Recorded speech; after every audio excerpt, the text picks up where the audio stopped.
તો સપ્ટેમ્બરમાં કારથી લઈને 2 વ્હીલર સુધીના ઓટો વેચાણમાં ઉછાળો જોવા મળ્યો છે।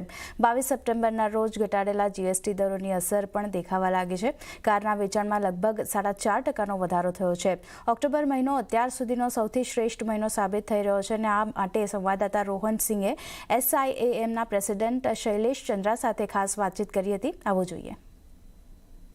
सर शैलेश सर, बहुत बहुत शुक्रिया हमसे बात करने के लिए। जिस रिकवरी की उम्मीद हो रही थी, क्या हम कह सकते हैं सितंबर में और खासतौर पर 22 सितंबर के बाद के जो आंकड़े हैं उसकी तरफ इशारा कर रहे हैं? बिल्कुल, मैं आपसे सहमत हूं जो आप बोल रहे हैं, क्योंकि पहले 22 दिन तक तो चूंकि सेल्स नहीं हो रही थी, होलसेल या रिटेल नहीं हो रही थी, बट हम तो पाइपलाइन देख रहे थे कि इंक्वायरीज और बुकिंग्स बहुत स्ट्रांगली बिल्डअप हो रही हैं और वही इंक्वायरीज और बुकिंग्स जो हैं वो ऑफ टेक और डिटेल में ट्रांसलेट हुई लास्ट 8 डेज में। बट आप समझ सकते हैं कि 8 दिन में तो सर्विस नहीं कर सकते आप पूरी डिमांड को, तो बहुत सारी वो डिमांड अक्टूबर में सर्विस हो रही है और इसके कारण जो सप्लाई का प्रेशर चालू हुआ है उसमें लॉजिस्टिक्स ओवरलोड भी हो गया है। तो मुझे लगता है ये अब 2-3 महीने तो कम से कम पूरा सस्टेन करना चाहिए, सिर्फ ये पेंट अप डिमांड जो है। तो मुझे लगता है जो सबसे बड़ी चीज़ है, जो कंज्यूमर कॉन्फिडेंस और सेंटिमेंट इम्प्रूवमेंट चाहिए था, वो चेंज जो चाहिए था वो दिख रहा है। एक बहुत अच्छी चीज़ आपने बताई कि एक पेंट अप डिमांड थी जो कि हमें देखने को मिली। हम क्या कह सकते हैं कि the best is yet to come या बेस्ट इज हियर? मुझे लगता है October is the best yet to come, अगर मैं उस तरह से देखूं। उसके बाद तो मैं गेस वर्क और स्पेकुलेशन ही कर सकता हूं, बट मुझे तो लगता है कि नवंबर दिसंबर जो लास्ट 2-3 सालों से थोड़ा सा ढीला चलता था या स्लो हो जाता था, वो मुझे लगता है इस नवंबर दिसंबर से सस्टेन करनी चाहिए डिमांड।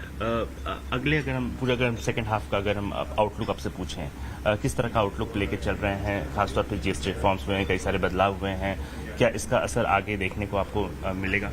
जैसा कि मैंने बोला, आगे तो दिखना चाहिए, क्योंकि लेकिन आज के दिन में मैं आपको इसको क्वांटिफाई नहीं कर सकता हूँ, क्योंकि नवंबर दिसंबर में हम देखेंगे कि ये डिमांड कितना सस्टेन होता है और जो अभी नॉइज है पेंट अप डिमांड और फेस्टिविटी की, जब ये क्लियर हो जाएगी तब हमें समझ में आएगा कि रियली किन सेगमेंट्स में, किन तरह की कारों में ये डिमांड बढ़ रहा है, तो फिर हम साइज कर पाएंगे। आज के दिन मैं बता नहीं सकता, बट डेफिनेटली पहले के प्रोजेक्शन से प्रोजेक्शन इंप्रूव होना चाहिए हर सेगमेंट में। एक इशू था सर जिसकी आप सरकार से बातचीत भी चल रही थी, वो है कॉम्पनसेशन सेस को लेकर। क्या बातचीत आगे बढ़ी है? अभी क्या स्टेटस है इसके बारे में? हम लोग कंटिन्यू कर रहे हैं एंगेज करना गवर्नमेंट के साथ, और हम एंगेज कर सकते हैं, फिर ये एफर्ट जारी रहेगी। इसके बियॉन्ड तो और कुछ नहीं बता सकते हैं। एक आखिरी सवाल पूछना चाहूँगा सर, रेयर अर्थ को लेकर शॉर्ट टर्म में क्या स्टेप्स लिए जा सकते हैं? क्योंकि लॉन्ग टर्म में तो गवर्नमेंट ने एक प्लान बनाया हुआ है, लेकिन उसके असर आने में थोड़ा समय लगेगा। अगर छोटी अवधि की बात करें, इंडस्ट्री की क्या तैयारियां हैं? किस तरह का शिफ्ट देखने को मिल रहा है? कई कंपनियों ने लाइट रेयर अर्थ पे शिफ्ट किया, लेकिन अभी क्या स्थिति कंट्रोल में है? किस तरह की स्थिति है? हर सेक्टर में लोग अलग अलग तरीके के एक्शंस ले रहे हैं। जैसे लाइट रेयर अर्थ 2 व्हीलर में हम क्लियरली देख रहे हैं लोग उस तरफ शिफ्ट कर रहे हैं, बट बहुत तरह की ऑल्टरनेटिव्स लोग एक्सप्लोर कर रहे हैं। ये तो ज़रूर है कि लियाजनिंग तो हमें करते रहना पड़ेगा, क्योंकि अगर डिपेंडेंस अगर एक कंट्री पे है तो वो डिपेंडेंस है, बट बहुत सारी ऑल्टरनेटिव्स भी लोग खोज रहे हैं।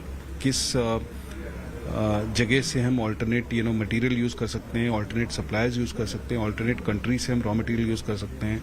नई डेवलपमेंट करनी पड़ रही है फॉर लॉन्ग टर्म ऑल्सो। सो ये सब एफर्ट रहेगा, बट शॉर्ट टर्म में तो इसके बियॉन्ड आप कुछ नहीं कर सकते हैं। लॉन्ग टर्म में तो मुझे लगता है गवर्नमेंट और इंडस्ट्री साथ में काम करती रहेगी एक लॉन्ग टर्म सोल्यूशन निकालने के लिए। Thank you sir, thank you so much.